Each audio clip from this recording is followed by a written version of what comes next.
نحمده ونصلي ونسلم على رسوله الكريم اما بعد فاعوذ بالله من الشيطان الرجيم بسم الله الرحمن الرحيم قال انذرني الى يوم يبعثون قال انك من المنظرين الى يوم الوقت المعلوم۔ فرمایا کہ شیطان نے کہا کہ تو مجھے اس دن تک مہلت دے جس میں لوگ اٹھائے جائیں گے۔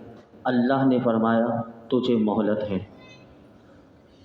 گزشتہ کل درس قرآن میں ہم سماعت کر چکے تھے کہ جب اسے جنت سے اتار دیا گیا تو فوراً اس نے اللہ سے مہلت مانگ لی۔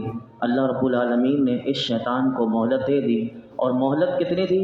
علماء فرماتے پہلے نفخہ یعنی جب سور پھونکا جائے گا اس وقت تک مہلت ہے، اور اس کے بعد یہ بھی مر جائے گا، اور تمام لوگ جب مر جائیں گے تو شیطان مردود نے اللہ کی بارگاہ میں دوسرے نفخے تک، تاکہ یہ موت کی سختی سے بچ سکے، لیکن اللہ رب العالمین نے اس کی یہ درخواست قبول نہ کی۔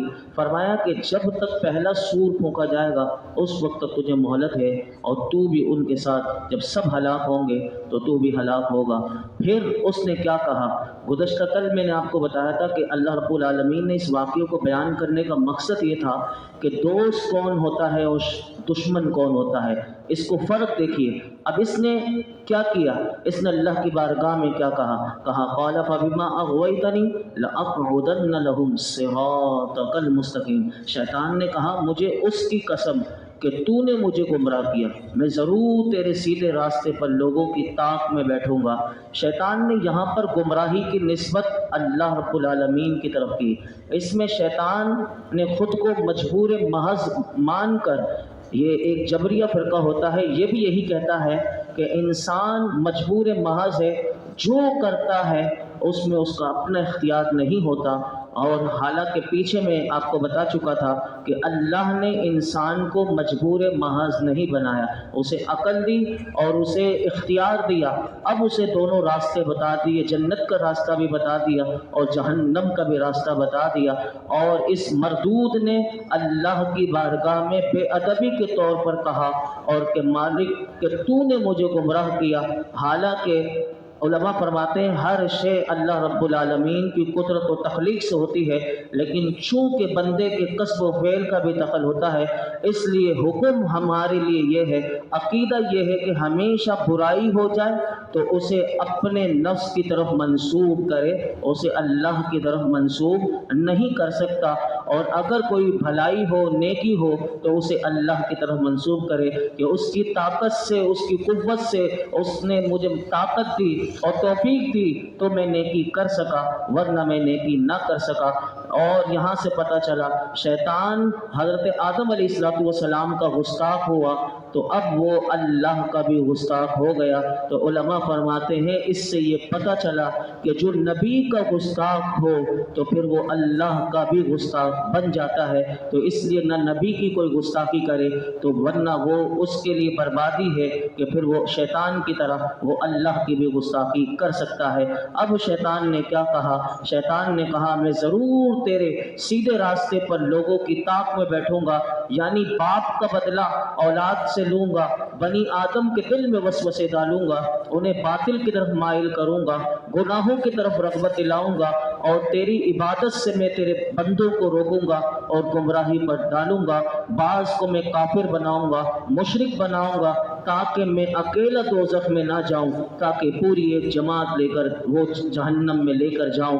تو پھر اس نے اللہ کی بارگاہ میں اور مزید کیا کہا؟ شیطان نے، قرآن بتاتا ہے، اس نے کہا کہ ثم لآتینہم من بین ایدیہم ومن خلفہم وعن ایمانہم وعن شمائلہم ولا تجد اکثرہم شاکرین۔ پھر ضرور میں ان کے آگے، ان کے پیچھے اور ان کے دائیں اور ان کے بائیں سے ان کے پاس آؤں گا، اور تو ان میں سے اکثر کو شکر گزار نہ پائے گا۔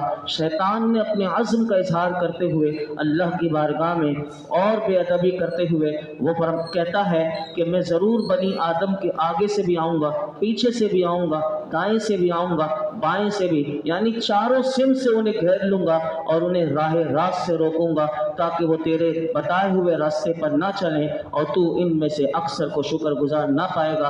اب یہ دائیں بائیں آگے پیچھے اس کی تفسیر آئیے پوچھتے ہیں حضرت عبداللہ بن عباس جو سب سے بڑے اس امت کے مفسر قرآن ہیں۔ وہ فرماتے ہیں کہ سامنے سے مراد جو شیطان نے کہا کہ میں سامنے سے آؤں گا، اس سے مراد دنیا ہے، یعنی دنیا کے متعلق تیرے بندوں کے دلوں میں وسوسے ڈالوں گا۔ پیچھے سے مراد کیا ہے؟ تو کہا کہ اس سے مراد آخرت کے متعلق وسوسے ڈالوں گا۔ دائیں سے مراد کیا ہے؟ فرماتے ہیں دین میں شبہات ڈالوں گا۔ بائیں سے مراد یہ ہے کہ انہیں گناہوں کی طرف رغبت کروں گا۔ چنانچہ علماء فرماتے ہیں شیطان بنی آدم کو گمراہ کرنے، شہوتوں کبھی افعال میں مبتلا کرنے میں اپنے انتہائی یعنی اس نے سعی کوشش کرنے کا عزم کر لیا تھا۔ یہ کہاں سے اسے پتہ چلا کہ اس نے اللہ کی بارگاہ میں کہا کہ میں دائیں بائیں آگے پیچھے ہر طریقے سے انسان کو مبتلا کروں گا؟ تو فرمایا کہ اس نے یہ سن چکا تھا، چونکہ یہ معلم الملائکہ بھی تھا، یعنی فرشتوں کا استاد بھی تھا۔ اسے پتا تھا کہ اللہ نے ایک ذات ایسی بنانی ہے آدم کی اولاد میں کہ وہ ان کو بہکا سکے گا، اور وہ کس طرح بہکا سکے گا۔ تو یہ ساری باتیں اس نے فرشتوں سے سن رکھا تھا، تو یہ سمجھا کہ میں اب اللہ کے بندوں کو بہکا لوں گا اور انہیں اطاعت و فرما برداری سے روک دوں گا۔ تو یہ ہم کیسے بچ سکتے ہیں؟ سوال یہ ہے کہ یہ تو اس نے اللہ سے مہلت مانگ لی کہ میں تیرے بندوں کو بہکاؤں گا، لیکن ہم اس مردود سے کیسے بچیں اور کسی طرح ایسا نہ ہو کہ سستی و غفلت کا ہم مظاہرہ کر دیں اور شیطان مردود کا ہم شکار ہو جائیں۔ آئیے میں حدیث پاک آپ کے سامنے رکھتا ہوں۔ حضرت ابو بکر صدیق رضی اللہ تعالی عنہ روایت کرتے ہیں، مسند الفردوس میں یہ حدیث پاک موجود ہے کہ اللہ کے محبوب علیہ الصلوۃ والسلام نے ہم سب کے لیے ارشاد فرمایا، شیطان سے پناہ مانگنے میں غفلت نہ کرو، کیونکہ تم اگرچہ اسے دیکھ نہیں رہے لیکن وہ تم سے غافل نہیں۔ میرے آقا نے ہمیں بتا دیا تم کبھی بھی غفلت نہ کرنا، ہر وقت اللہ سے شیطان کی پناہ مانگو۔ اور امام غزالی رحمۃ اللہ علیہ تو بڑی خوبصورت بات لائے، وہ فرماتے ہیں وہ اس کی دلیل لے کر آئے اور قرآن سے لائے، بڑی زبردست امام غزالی رحمۃ اللہ علیہ دلیل لے کر آئے۔ فرماتے ہیں کہ تمہارے لیے سب سے بڑی دلیل کے لیے یہی کافی ہے کہ اللہ نے اپنے حبیب سے قرآن حکیم کی سورۃ المؤمنون میں یہ آیات ہیں 97 98، اس میں اللہ رب العالمین نے اپنے محبوب سے فرمایا وَقُلْ رَبِّ أَعُوذُ بِكَ مِنْ ہَمَزَاتِ الشَّيَاطِينِ وَأَعُوذُ بِكَ رَبِّ أَنْ يَحْضُرُونَ۔ تم عرض کرو محبوب، اے میرے رب میں شیطان کے وسوسوں سے تیری پناہ مانگتا ہوں، اور اے میرے رب میں تیری پناہ مانگتا ہوں اس سے کہ وہ شیطان میرے پاس آئے۔ امام غزالی کہتے ہیں کہ نبی کریم صلی اللہ علیہ وسلم سے سارے جہان میں کون بہتر ہو سکتا ہے؟ سب سے زیادہ اللہ کی معرفت رکھنے والے میرے آقا، سب سے زیادہ عقل مند میرے آقا، اللہ کی بارگاہ میں جن کا رتبہ، جن کی فضیلت، جن کا مرتبہ کتنا زیادہ ہے، فرماتے ہیں انہیں اس بات کی ضرورت ہے کہ اللہ انہیں اپنے محبوب کو کہتا ہے کہ محبوب شیطان سے پناہ مانگے۔ تو امام غزالی کہتے ہیں تمہاری کیا حیثیت ہے، یعنی ہم سب کی کیا حیثیت ہے، حالانکہ تم جاہل، عیب، نقص والے، غفلت میں ڈوبے ہوئے ہو، کیا تمہیں شیطان سے اللہ کی پناہ مانگنے کی حاجت نہیں؟ تو کہتے ہیں یقیناً تم محتاج ہو، اور سب سے زیادہ محتاج ہو تم اللہ کی پناہ مانگو۔ اور یہ شیطان اللہ جسے دکھا دے تو پھر وہ کیسے اس سے پناہ مانگتے ہیں؟ میں ایک اللہ کے ولی کا آپ کے سامنے رکھتا ہوں کہ اللہ اگر چاہے تو کیسے وہ بچتے ہیں۔ یہ سب قرآن کی برکت ہے، یہ سب میرے آقا کے دین کا فیض ان اولیاء اللہ کے پاس ہوتا ہے تو کیسے ملتا ہے۔ سنیے شفیق بلخی رحمۃ اللہ علیہ کتنی بڑی ہستی ہیں، کبھی ان کی سیرت پڑھیے گا تو آپ کو پتہ چلے گا وہ کیا کہتے ہیں۔ وہ فرماتے ہیں روزانہ صبح کے وقت شیطان میرے پاس آگے پیچھے دائیں بائیں سے آتا ہے، میرے سامنے آ کر کہتا ہے، اب یہ دیکھیے اسے جواب قرآن سے دیتے ہیں۔ یہ اس آیت کی تفسیر یہ اللہ کے ولی ہمیں بتا رہے ہیں کہ فرمایا یہ چاروں سمت سے شیطان آتا ہے، کیونکہ قرآن نے کہا یہ آئے گا، اور اس نے اللہ سے مہلت مانگی کہ مالک میں تیرے بندوں کے آگے پیچھے دائیں بائیں سے آؤں گا۔ اب یہ شفیق بلخی رحمۃ اللہ علیہ کیا فرماتے ہیں کہ جب شیطان میرے سامنے آ کر کہتا ہے، کیا کہتا ہے؟ کہا کہ تم خوف نہ کرو، بے شک اللہ غفور رحیم ہے۔ بات تو کتنی اچھی ہے، کہ بندہ سنے تو بڑے شیطان نے صحیح بات کہی کہ تم خوف نہ کرو، بے شک اللہ بڑا غفور رحیم ہے۔ فرماتے ہیں میں شیطان کو جواب دیتا ہوں قرآن پڑھ کے۔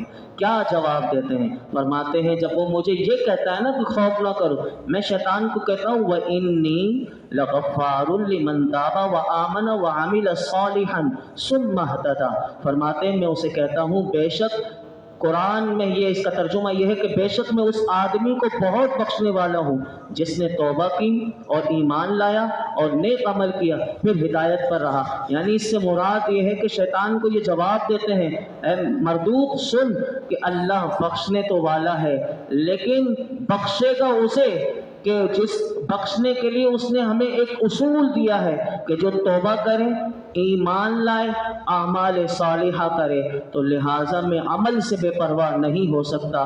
یعنی شیطان کو جواب دے رہے ہیں کہ ہمارا جیسا ہو تو چلو نماز چھوڑ دو، اللہ معاف کر دے گا، اللہ غفور رحیم ہے۔ یعنی اس کو جھنجھوڑ کر کہتے ہیں کہ اللہ بے شک غفور رحیم ہے، لیکن اسی نے کہا توبہ بھی کرنی ہے، ایمان بھی لانا ہے، اعمال صالحہ بھی کرنا ہے۔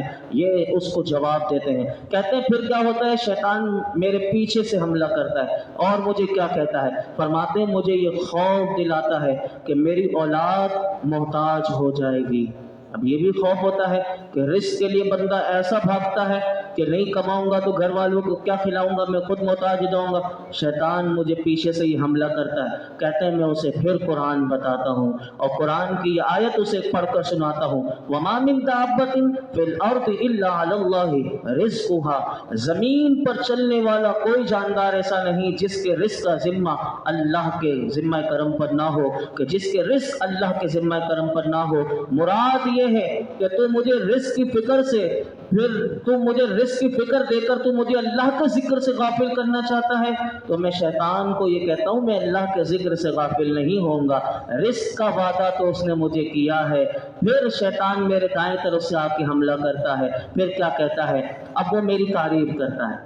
یہ دیکھیے ساری اس کے حربے دیکھیں شیطان کتنا، یعنی جس کو قرآن نے کہا یہ تمہارا کھلا دشمن ہے۔ اب شفیق بلخی رحمۃ اللہ علیہ کہتے ہیں دائیں طرف سے آتا ہے، میری تعریف کرتا ہے، تو اس وقت میں اسے قرآن سناتا ہوں والعاقبۃ للمتقین۔ اچھا انجام پرہیزگاروں کے لیے ہے۔ یعنی اس کو کہتے ہیں مجھے اچھا نہ کہ میں اچھا تو جب ہوں گا جب میرا انجام اچھا ہوگا، اور انجام میرا جب اچھا ہوگا کہ جب میں متقی بنوں گا۔ تو کیا جواب دیتے ہیں؟ اب کہتے ہیں بائیں طرف سے حملہ کرتا ہے، بائیں طرف سے آ کر کہتا ہے، یعنی نفسانی خواہشات لے کر آتا ہے۔ تو میں اس وقت یہ والی قرآن کی آیت پڑھتا ہوں وَحِيلَ بَيْنَهُمْ وَبَيْنَ مَا يَشْتَهُونَ، اور ان کے درمیان اور ان کی چاہت کے درمیان رکاوٹ ڈال دی گئی، اور میں شیطان کو یہ کہتا ہوں کہ نفسانی خواہشات سے میں دور رہوں گا تو میں کامیاب ہو جاؤں گا، کیونکہ یہ نفس اللہ کا دشمن ہے اور اسے اللہ نے رکھا اسی لیے ہے۔ کیا یہ اللہ والے ہیں؟ یہ قرآن کی برکتیں ہیں، ان کا قرآن سے جڑنا ہے۔ اللہ رب العالمین ہمیں بھی ایسی برکتیں عطا فرمائے۔ ایک آیت بیان کر کے میں اپنی گفتگو مکمل کرتا ہوں۔ قَالَ اخْرُجْ مِنْهَا مَذْءُومًا مَدْحُورًا لَمَن تَبِعَكَ مِنْهُمْ لَأَمْلَأَنَّ جَهَنَّمَ مِنْكُمْ أَجْمَعِينَ۔ اللہ نے جب اس نے ساری بات اللہ کی بارگاہ میں کر دی، ساری مہلت مانگ لی، سب کچھ بتا دیا، اب اسے اللہ نے کہا تو یہاں سے ذلیل اور مردود ہو کر نکل جا، بے شک ان میں سے جو تیری پیروی کرے گا میں ضرور تم سب سے جہنم کو بھر دوں گا۔ اب اس نے یہ کہا کہ میں مالک، اللہ نے جب اسے ذلیل کر کے نکالا، علماء فرماتے ہیں کہ اسے کہا گیا مردود تو نکل، آج تو فرشتوں میں بھی ذلیل ہوا، آئندہ تو ہر جگہ ذلیل و خوار ہوگا، لعنت تجھ پر، میری لعنت کی مار تجھ پر پڑتی رہے گی۔ تو پتہ چلا، علماء کہتے ہیں کہ اگر اللہ کے پیغمبروں کی دشمنی کوئی کر لے تو پھر یہ سارے کفر سے بڑھ کر بڑا کفر ہے جو شیطان نے کی تھی۔ وہ اللہ کے نبی آدم علیہ السلام سے اس نے دشمنی کی، اور اس نے اپنی دشمنی کا اظہار بھی یہ ساری آیات آپ نے سنی کیسے کیا۔ حالانکہ یہ بہت بڑا عالم بھی تھا، زاہد بھی تھا، لیکن نبی کی تعظیم سے ہٹا، نبی کی دشمنی اس کے دل میں آئی، ایسا ذلیل و مردود ہوا کہ قیامت تک اسے مار پڑتی رہے گی۔ اور اللہ نے اسے اس کا بھی جواب دے دیا کہ اس نے کہا نا کہ تیرے بندوں میں سے میں بہکاؤں گا، تو اللہ نے فرمایا کہ میں اے شیطان تجھ کو بھی تیری اولاد کو بھی اور جو تیری اطاعت کرے گا جو تیری فرما برداری کرے گا میں ان سب آدمیوں سے بھی جہنم کو بھر دوں گا۔ علماء فرماتے ہیں اس سے پتہ چلا کہ دوزخ میں شیطان بھی جائیں گے، جنات بھی جائیں گے، انسان اگر جو اس کی فرما برداری کریں گے وہ سب جائیں گے، اللہ ان سب سے جہنم کو بھر دے گا۔ اور اسی کو ایک حدیث پاک میں بڑا خوبصورت میرے آقا نے ہمیں بتایا، مسلم شریف کی حدیث پاک ہے، حضرت ابو ہریرہ رضی اللہ تعالیٰ عنہ کہتے ہیں اللہ کے محبوب علیہ الصلوۃ والسلام نے ارشاد فرمایا جہنم میں اور جنت میں مباحثہ ہوا، یعنی آپس میں بات چیت ہوئی تو جہنم نے کہا مجھ میں جبار اور متکبر لوگ داخل ہوں گے، یہ دو قسم کے لوگ مجھ میں آئیں گے۔ جنت نے کہا مجھ میں کمزور اور مسکین لوگ داخل ہوں گے۔ اللہ نے ان دونوں کو جواب دیا، یہ دونوں یعنی جنت و جہنم کا مباحثہ ہو رہا تھا کہ وہ کہہ رہا تھا جہنم کے مجھ میں جبار قسم کے لوگ، متکبر قسم کے لوگ، اور جنت کہہ رہی تھی مسکین قسم کے کمزور لوگ آئیں گے۔ اللہ نے ان دونوں کو جواب دے دیا، جہنم و جنت کو۔ اللہ نے جہنم سے فرمایا تو میرا عذاب ہے، تم میرا عذاب ہو، میں جس کو چاہوں گا تمہارے ذریعے عذاب دوں گا۔ اور جنت سے کہا تم میری رحمت ہو، میں تمہارے ذریعے جس پر چاہوں گا رحم کروں گا، اور تم میں سے ہر ایک کو پر ہونا ہے، جہنم نے بھی بھرنا ہے اور جنت نے بھی بھرنا ہے۔ ہم اللہ کی بارگاہ میں دعا کرتے ہیں، اس کی رحمت کے، اس کے فضل کو مانگتے ہیں، اللہ اپنے فضل سے ہمیں بھی جنت عطا فرمائے، جنت الفردوس عطا فرمائے، اپنے محبوب کے قدموں میں جگہ عطا فرمائے، شفاعت مصطفیٰ نصیب فرمائے، ایسے اعمال کی توفیق دے کہ اللہ ہم سے راضی ہو جائے، اس کے محبوب راضی ہو جائیں۔ الحمدللہ رب العالمین والصلاۃ والسلام علی سید الانبیاء والمرسلین وعلی آلہ واصحابہ اجمعین۔ یا اللہ پاک جو کچھ ہم نے سنا ہے اس میں کوئی غلطی کوتاہی ہو معاف فرما، اپنی بارگاہ میں قبول فرما۔ رب کریم قرآن کا نور عطا فرما، قرآن کی معرفت عطا فرما، قرآن حکیم کو ہمیشہ سمجھنے اور اس میں غور و فکر کرنے، عمل کرنے کی توفیق عطا فرما۔ نور قرآن سے ہماری زندگیوں کو منور کر دے، ہمارے گھروں کو منور کر دے، ہماری آخرت کو اچھا کر دے، ہماری قبر کو اچھا کر دے، ہماری موت کو اچھا کر دے۔ اللہ تو ہم سے ہمیشہ کے لیے راضی ہو جا، خاتمہ بالخیر فرما، خاتمہ بالخیر فرما، موت کے وقت ہمارے ایمان کی حفاظت فرما۔ یا رب العالمین درس قرآن میں یہ جتنے حاضرین موجود ہیں ان سب کی خالی جھولیوں کو، دامنوں کو مرادوں سے بھر دے۔ وصلی اللہ تعالی علی خیر خلق محمد وعلی